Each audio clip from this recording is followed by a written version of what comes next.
Imagine a poem that whispers quietly about the way the world turns, from 1938 even in our time, even when hearts break. W.H. Auden's Musee des Beaux Art is the observation of how life moves on this poem doesn't shout or demand attention. Instead, it invites us to notice what we often overlook: the small, unnoticed moments of suffering that exist alongside the ordinary rhythms of life. It's a poem that feels as relevant today as it did nearly a century ago, asking us to pause and see the world with softer eyes. About suffering, they were never wrong, the old masters. How well they understood its human position, how it takes place while someone else is eating or opening a window or just walking dully along. Notice the contrast. While one person suffers, others are eating, opening a window, walking dully along.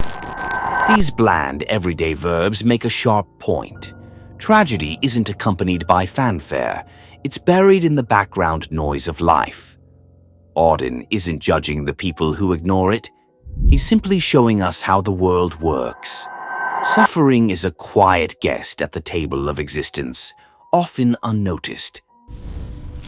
How, when the aged are reverently, passionately waiting for the miraculous birth, there always must be children who did not specially want it to happen, skating on a pond at the edge of the wood. They never forgot that even the dreadful martyrdom must run its course. Anyhow, in a corner, some untidy spot, where the dogs go on with their doggy life and the torturer's horse scratches its innocent behind on a tree. These lines talking about a painting for Peter Paul, Rubens, called The Massacre of the Innocents. Behind that terrible scene, there is a harsh story.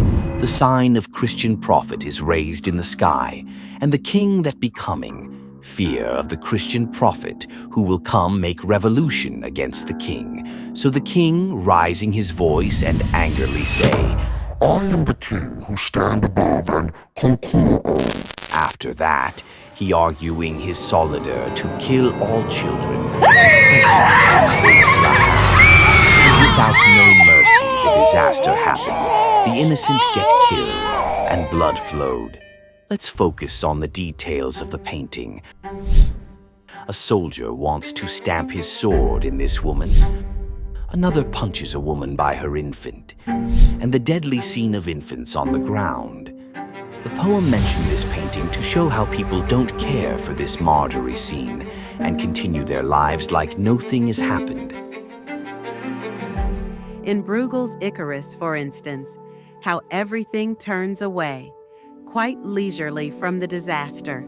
The plowman may have heard the splash, the forsaken cry, but for him it was not an important failure.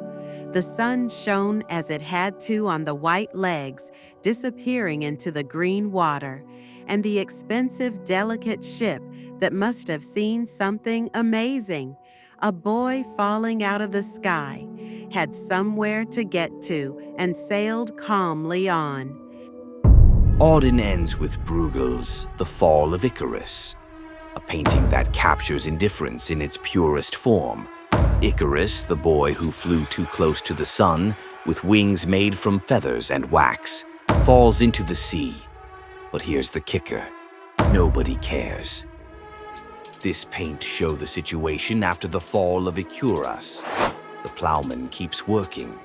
The grazer focuses on his sheep. The ship sails on, even the most close one to Icarus the fisherman. And the poor Icarus's white legs disappearing into the green water are just a blip in the day's routine. So, what can we take from Auden's Musée des Beaux Arts? The poem reminds us that suffering often happens quietly in the corners of life while the world moves on. But here's the challenge. Don't be the plowman. Don't be the ship. Next time you're rushing through your day, pause. Look around. Notice the people who might be struggling in silence. A kind word, a moment of attention. It doesn't take much from you, and it could escape a person from his suffering.